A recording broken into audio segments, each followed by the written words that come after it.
Now why I said incompetent? Because ऐसा नहीं है कि रिजर्व्ड कैटेगरी के अंदर जो कैंडिडेट्स होंगे, जो स्टूडेंट्स होंगे, वो हार्ड वर्किंग नहीं होंगे, डेफिनेटली होंगे, हैं। There are people who are actually honest, who are actually hardworking, who have the caliber to reach the higher positions, to reach the higher, post, to bring good marks, to bring decent marks on the basis of the capability they have. But वो जो एक हमने privilege, जो एक perception बना रखा है for the reserve categories, उसकी वजह से even if they reach the highest pedestal in their job, उनसे ये क्वेश्चन जरूर पूछा गया होगा उनकी लाइफ में एक बार कि कोटा से आयो, and that very question insults them at that very moment.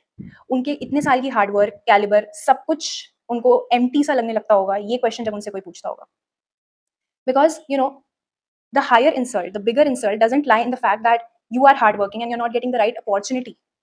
It is an insult, but a greater insult lies in the fact that you are hardworking, but you come under a community which is perceived as incompetent from the very start. There's one more thing. There's a economically weaker section quota, which is particularly given to the unreserved category, the general category, to the people who are actually coming from underprivileged background, whose families are not financially stable to make their children study in the institutions. So the government provides 10% quota to these kind of families, and there are eligibility criteria. The income should be less than 8 lakh, and so on and so forth. You can read about it. But that is it.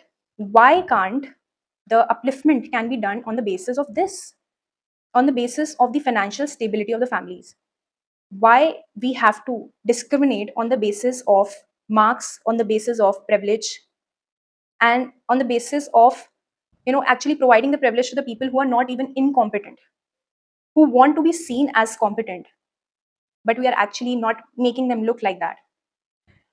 That is not the correct way of actually creating an upliftment cycle. A fair basis, I think, would be on the basis of the financial upliftment.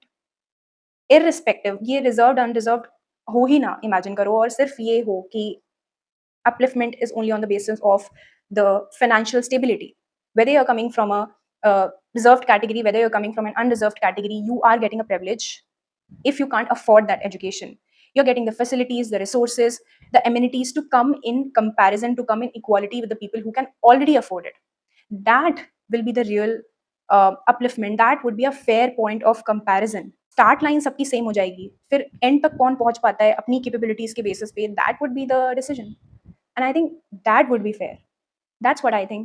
Let me know if I'm wrong. Let me know if I went wrong somewhere.